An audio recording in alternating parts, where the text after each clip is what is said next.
Hello नमस्ते welcome back to my YouTube channel. आज चाहिँ मैले यो विभिन्न किसिमको गेडागुडीहरू जस्तै भटमास दाल है मस्याम अन्त यो राजमाहरूबाट बनिने एकदमै हेल्दी रेसिपीलाई लिएर आएको छु। अनि हजुरहरूले यसलाई खानासँग या त मिक्स दाल जस्तै गरेर बनाएर पनि खान सक्नुहुन्छ या त यतिकै पनि अलिकति ग्रेभी पानी कम्ती लगाएर पनि खान सक्नुहुन्छ। अनि हजुरहरूलाई कस्तो लाग्छ यो चाहिँ है अनि प्रतिक्रिया दिन पनि नबिर्सिनु होला र भिडियोलाई अन्तिमसम्म नै हेरिदिनु होला।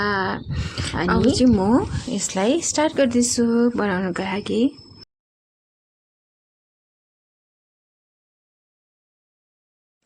यहाँ चाहिँ मैले लिएको छु 1 पावा जति यो मिक्स दाल। यो सबै दाललाई चाहिँ राम्ररी केलाएर चाहिँ 2-3 पल्टसम्म धुएर चाहिँ मैले एक नाइटको लागि भिज्न दिनेछु र भिजिसकेपछि चाहिँ यो सबै दाल चाहिँ फेरि यसरी मजाले भिज्छ है। अनि दानाहरू पनि ठुलो ठुलो हुन्छ। अनि फेरि भिजिसकेपछि पनि 2-3 पल्ट जस्तो फेरि आफूले पखाल्नु पर्ने हुन्छ र चाहिँ पानी तारेर मैले यसरी राखेको छु। अब अब यो दालमा के लगाउनु पर्छ भनेर मैले चाहिँ यहाँ रेडी गर्दैछु। यहाँ चाहिँ मैले लिएको छु एउटा प्याज अनि सानो पिस अदुवा 9-10 वटा जति यसरी लसुनको यो पिसलाई अनि 2टा हरियो खुर्सानी अनि यसरी टमाटर यसरी सबै चाहिँ यसरी मजाले चप गरेको छु है। यसरी अदुवा लसुन प्याज खुर्सानी सबै यसरी चाहिँ मैले काटिसकेको छु। अब भने नेक्स्ट स्टेपमा यहाँ मैले राखेको छु एउटा कुकरलाई। अनि कुकरमा चाहिँ मैले 2-3 चम्मच जति चाहिँ तेललाई एड गर्दैछु, मस्टर्ड ओइललाई। हजुरहरूले यसको बदलामा घिउलाई एड गर्नुभए पनि हुन्छ र यसरी सानो कम्ती चाहिँ मैले यो जिरालाई पनि एड गर्दैछु। यसरी मजाले जिरा गोल्डन ब्राउन भइसकेपछि चाहिँ यहाँ मैले फेरि एड गर्न गइरहेको छु अघि काटेर राखेको प्याजलाई।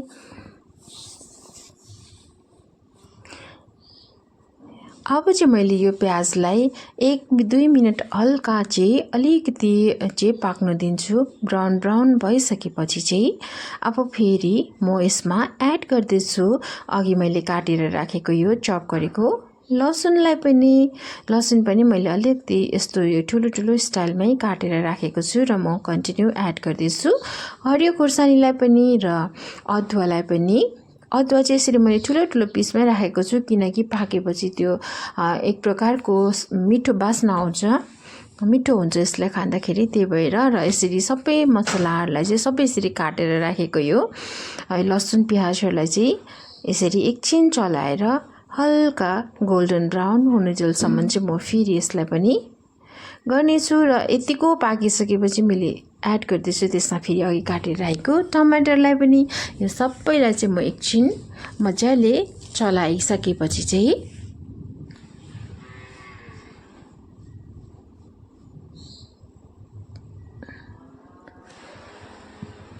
यसमा फेरि म लगाउँदैछु सानो चम्मचको 1 चम्मच चाहिँ हल्दी पाउडर।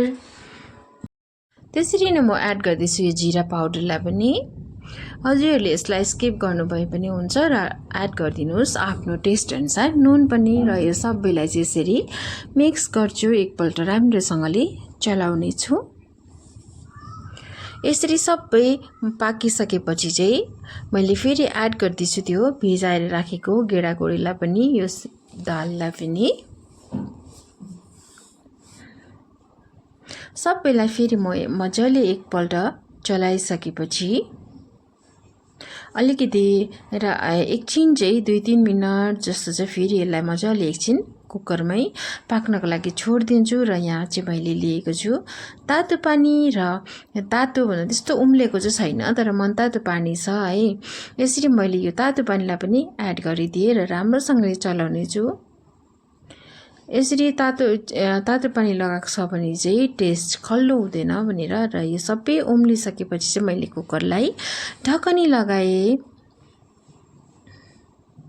र यसरी ढकनी लगाएको 4-5 मिनट बादमा चाहिँ यसरी कुकरमा कन्टिन्यू चाहिँ यसरी मजाले सिटी लाग्नु चाहिँ म 9-10 पल्ट जस्तो चाहिँ सिटी लाग्नुको लागि छोडिदिन्छु है।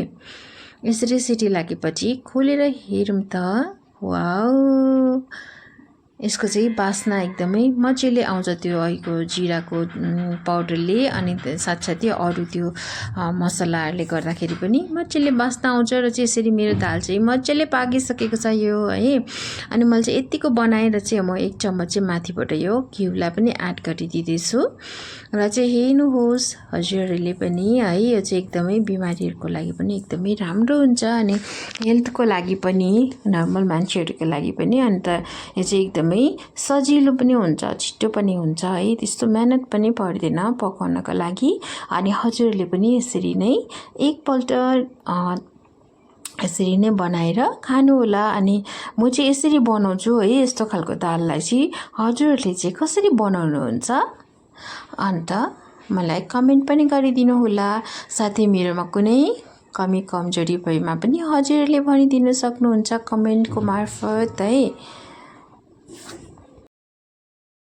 अनि हजुरहरूले यसरी मेरो भिडियोलाई हेरिसक्नु भएपछि चाहिँ हजुरहरूलाई मैले बनाएको रेसिपी कस्तो लाग्छ मन पर्यो भने लाइक गरिदिनुहोस् शेयर पनि गरिदिनुहोस् अनि मेरो च्यानलमा यदि नयाँ हुनुहुन्छ भने सब्स्क्राइब पनि गरिदिनुहोस् भन्न चाहन्छु। अनि थ्याङ्क यू बाइ बाइ।